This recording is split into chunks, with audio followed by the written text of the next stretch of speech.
안녕하십니까. 일반법의 정석 석환입니다. 오늘은 의원 화재보험은 어떤 특약을 가입해야 하는지에 대해서 살펴보도록 하겠습니다. 먼저 적용 요율입니다. 의원은 근린생활시설의 의원 요율에 해당하는 부분들입니다. 의원은 치과, 한의원, 방사선 진단, 병리검사의원, 침술원, 접골원, 조산원, 보건소 이런 부분들이 다 의원 요율을 적용을 해야 되는 부분들입니다. 참고로 의료시설 요율은 어떤 부분들인지 한번 검토를 해보도록 하겠습니다. 의료시설은 종합병원, 한방병원, 정신병원, 격리병원 이런 부분들이 의료시설 요율입니다. 병원군에 소재한 기숙사를 포함해서 제반 부대 시설 전부 다에 대해서 적용을 합니다. 다만 별도의 장례식장 이런 부분들은 예식장 요율을 적용을 해야 되는 부분들입니다. 보험 목적물의 종류죠.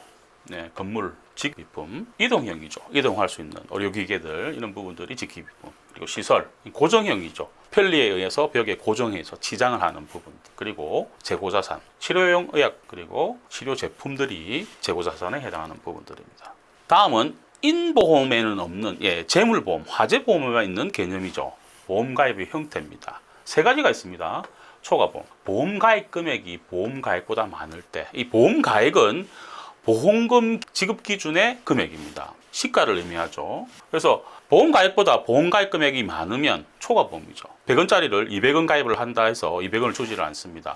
오히려 보험료만 100원에 대해서 더 납부를 할 뿐이죠. 민원이 발생합니다. 불필요한 보험료 납입. 보험가입 금액이 보험가입보다 적을 때 일부 보험이죠. 이런 경우가 굉장히 심각한 부분들입니다. 보험가입을 작게 해서 사고가 발생했을 때 보험금을 전부 다 지급받지 못하는 부분들이죠. 보험가입분의 보험가입 금액 50%면 50%만 보상을 받게 되는 그런 부분들이 일부 보험에 해당하는 부분들입니다. 그 다음에 전부보험입니다. 지금 교육을 하는 부분들이 전부보험에 대해서 우리가 배우기 위해서 하는 부분들이죠. 보험가입과 보험가입 금액이 같을 때 보상을 제대로 받고 보험료도 합리적으로 납부를 하는 부분들이죠. 세 가지 유형, 초과, 일부, 전부보험 확인을 꼭 해두셔야 되는 부분들입니다. 다음은 이제 얼마를 가입을 해야 되나? 아까 목적물, 건물에 대한 부분들이죠. 의원은 점포 및 상가에 소재 많이 있죠. 그래서 네 가지 건물 구조를 보시면 전부 다가 여기에 해당하는 부분들이죠. 먼저 조적조. 조적이라는 말은 벽돌을 쌓거나 블록을 쌓아서 조적은 기둥입니다. 기둥을 만드는 부분, 슬래브 지붕. 그래서 이런 경우는 평방미터당 단가가 115만 8천 원입니다. 내용연수는 50년입니다. 여기서 80을 50년으로 나누면 1년에 감가가 되는 부분들이 나오죠. 1.6이 나오죠. 이게 1년에 감가가 되는 부분들입니다. 왜 80을 나누냐면 보험회사에서 20%를 잔가를 인정을 하죠. 내용연수 다 됐대서 제로가 되는 게 아닙니다. 20%를 인정해주는 잔가율이 있죠. 그래서 80을 나누는 되는 부분들입니다. 그래서 이런 경우는 경년 감가율, 1년에 감가가 되는 부분들이 1.6%. 조적조, 시멘트 블록이죠. 블록으로 쌓아서 기둥을 만드는 부분들. 이런 부분들은 106만 1,000원이 됩니다. 내용연수도 약간 틀리죠. 40년입니다. 80을 나누게 되면 경년 감가율이 2%가 되는 부분. 철근 콘크리트조, 철근을 이어서 콘크리트를 타세를 해서 만드는 기둥이죠. 그래서 이런 부분들은 내용연수가 75년입니다. 80을 나누게 되면 1.07이 나옵니다. 1년에 1.07이 감가가 된다는 부분들이죠. 단가는 102만 2천 원. 마찬가지로 슬래브 지붕인데 벽돌로 치장을 했더라. 이런 부분들은 130만 5천 원. 내용연수는 같습니다. 경영감가는 1.07 같죠? 이렇게 종류별로, 건물 구조별로 경년 감가율이 달라지는 부분들입니다. 여기서 곱하면 되겠죠? 임차한 면적에 곱해서 감가율을 구해서 곱하면 지금 현재 얼마를 가입을 해야 되는 부분들이 나오는 부분들입니다. 참고 자료입니다. 병원입니다. 병원은 5층 이하, 6층 이상, 그리고 철골철근. 철골철근이라는 것은 철골에다가 철근을 같이 해서 굉장히 건물을 튼튼하게 만드는 부분들이죠. 그래서 외벽은 지장 벽돌을 했다. 단가는 117만 3천 원부터 해서 170만 원까지. 내용연수는 같습니다. 경영감가율 1.07이라는 이야기 참고하시면 될 것 같고요. 다음은 이제 집기비품 적용 시 주의해야 될 부분들입니다. 우리 보면 의료용 기계라고 이야기하죠.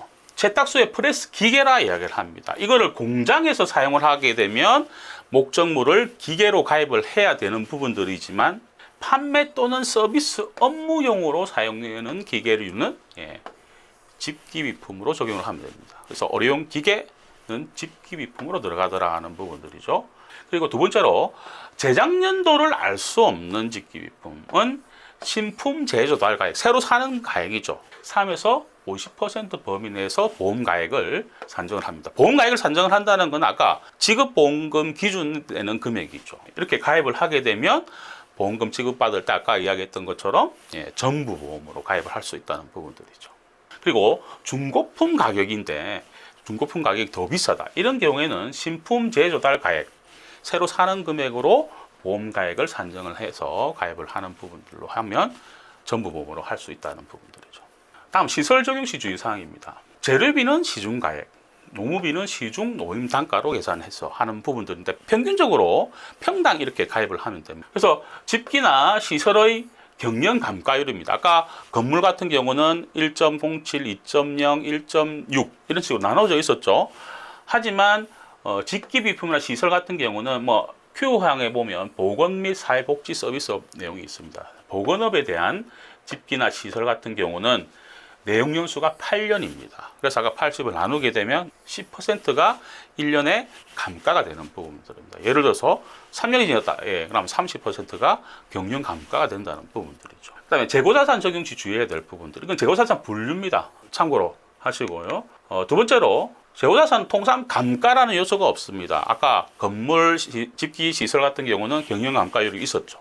하지만 재고자산은 감가 요소는 적용하지 않는다는 부분들이고 자기 소유분에 한정을 합니다. 예를 들어서 내게 아닌 수탁물이거나 예수품인 경우에는 보험 목적에서 원칙적으로는 제외됩니다. 하지만 가입 금액을 별도로 빼고 소유자를 확인을 해주면 별도로 이렇게 가입을 할 수가 있는 부분들이죠. 다음은 재고자산은 재조달 가액, 즉 재취득 가액 기준이 되는 부분들이고 판매 일반 관리비는 적용이 안 됩니다. 그리고 미실현 비용, 이익 이런 부분들도 적용이 안 되는 재취득 가액만 인정을 해주는 부분들입니다.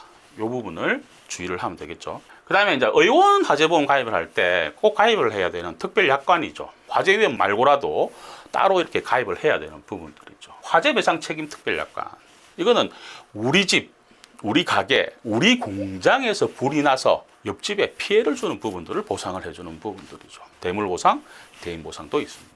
지금은 법령이 바뀌어서 꼭 가입을 해야 되는 특별약관 중에 하나입니다. 다음은 시설소유관리자 배상책임 특별약관. 이 부분들은 뭐냐면 의원의 손님들이 굉장히 많이 오죠. 환자분들이 많이 오죠. 환자분이 들어와서 병원 바닥에 물기가 있어 미끄러서 넘어졌다. 팔을 다쳤다.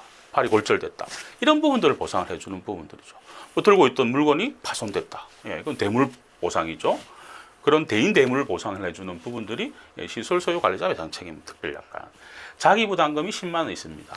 10만 원 안쪽은 원장님이 부담을 해야 되는, 초과하는 부분들은 보험회사에서 보상을 해주는 부분들이죠. 손해액이 30만 원이다. 10만 원은 원장님 부담, 20만 원은 보험회사에서 지급을 해주는 금액이죠. 시설소유관리자 배상책임 특별약관. 다음은 점포위협 손해보장 특별약관입니다. 의원이 화재나 벼락, 파열, 폭발, 항공기 추락, 차량 충돌로 인해서 피해를 입었다. 그러면 이제 의원 운영이 안 되겠죠. 이런 경우에 휴업손해보상금을 보상을 해주는 부분들이 휴업손해보장 특별약관입니다. 꼭 가입을 해야 되는 부분들이겠죠. 다음은 시설복구비용 지원보장 특별약관입니다. 아까 우리 제가 말씀드린 세 가지 형태, 화재보험의 세 가지 형태, 초과, 일부, 전부보험, 이득 금지의 원칙이 있다라고 제가 말씀을 드렸죠. 100원짜리를 200원 가입을 했는데 보상을 200원 보상을 해주지 않듯이 이득 금지 원칙들이 있습니다. 하지만 시설복구 비용 지원 보장 특별약관을 가입을 하게 되면 이 시설을 재조달 가액하는, 지금 현재 3년이 지났는데 30%, 아까 10%씩 경영 감가가 된다니까 7천만 원이다. 1억짜리가 3년이 지나면 7천만 원이다. 그게 보험 가액이죠. 하지만 3년 전에는 1억이었지만 지금은 재조달 가액을 하는데 1억 1천만 원이다. 그러면 1억 1천만 원이 재조달 가액이 되겠죠. 그러면 재조달 가액으로 산출한 보험금이 하나가 나오고 보험 가액으로 산출한 보험금이 하나 나오겠죠. 두 가지가. 그럼 그 차익이 발생하겠죠. 그게 재조달 차익이라고 이야기를 합니다. 그 차익을 보상을 해준다. 그러면 결과적으로 이야기를 하면 보험 가액보다 많은 금액을 보상금을 받을 수가 있죠. 화재가 나게 되면 보험가액으로 화재보험금을 받고 복구비용 지원보장 특별약관에 의해서 이 계산 방식에 초과되는 부분도 보상을 받을 수가 있다. 그럼 이득금지의 원칙에 반하는 부분들인데 이 특약을 가입을 하게 되면 그런 부분도 실질적인 부분들도 보상을 받을 수 있다는 부분들입니다. 꼭 기억해야 되는 특별약관이죠. 그 다음에 가족 화재보험 보장 특별약관입니다.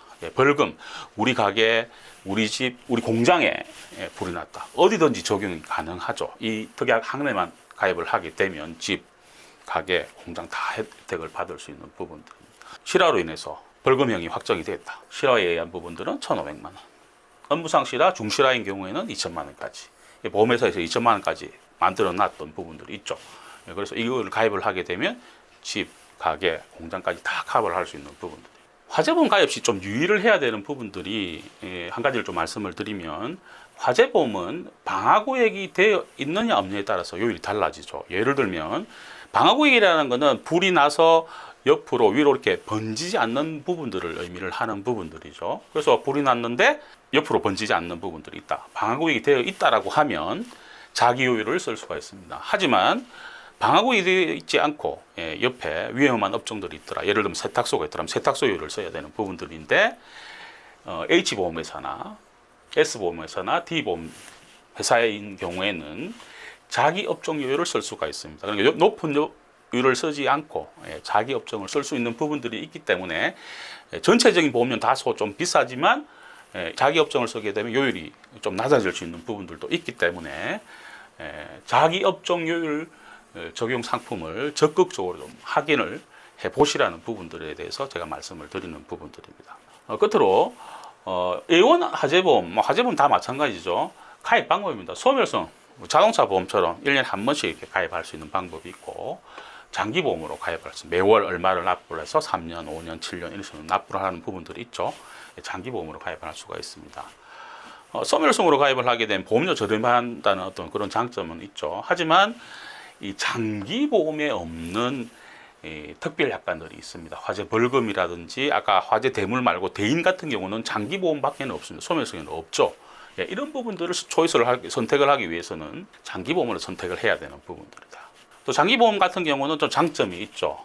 담보 목적별로 80% 미만 사고인 경우에는 사고 났을 경우에도 자동 복원이 되죠. 1억짜리인데 5,000발을 사고 났다. 그냥 보험금 지급을 하더라도 다시 남은 보금 기간까지는 1억으로 다시 복원이 되죠. 하지만 소멸성 재물보험 같은 경우는 보험금 5천만 원이 지급이 되고 나면 남은 기간은 5천만 원으로 가입금으로 가야 되는 그런 부분들이 있죠. 이런 장점들이 있다는 부분들 참고를 하시고, 그래서 소멸성하고 장기보험을 적절히 혼합을 해서 이렇게 가입을 하는 방법도 굉장히 중요한 방법이라고 할 수 있습니다. 마지막으로 이제 의협신문에 이제 의원이니까 의협신문에 2017년 1월 27일 날 기사 내용입니다. 오늘 내용하고 관련 있는 부분들이죠. 제목은 임차인 의원, 이제 임차를 해서 의원을 운영을 하고 있다는 부분이죠. 가입해야 하는 보험사 구상 청구 면회. 임차인도 건물을 화재보험 가입을 해야 구상 청구를 면할 수 있다는 그런 제목입니다. 내용을 한번 보면 상가를 임차를 해서 이제 의원을 운영 중에 화재가 났다. 건물주는 건물에 대해서 화재보험을 가입을 했고 의원은 건물에 대한 건 가입을 하지 않았다. 아까 직기시설 내 것만 이제 가입을 했던 부분들이죠. 그래서 건물주가 가입한 보험회사에서 임차인 의원 원장에게 이제 구상 청구를 하죠. 내가 이렇게 보험금을 지급했으니 다시 돌려다오. 이게 구상이죠. 그래서 이거는 부당하다고 소송을 냈죠. 임차인이. 그래서 결과적으로 패소했습니다. 임차인이 이제 배상을 해야 된다는 부분들이죠. 우리나라 법은 통상 임차 건물의 선량한 관리 의무를 누구한테 있다? 임차인에게 있다라고 이야기를 합니다.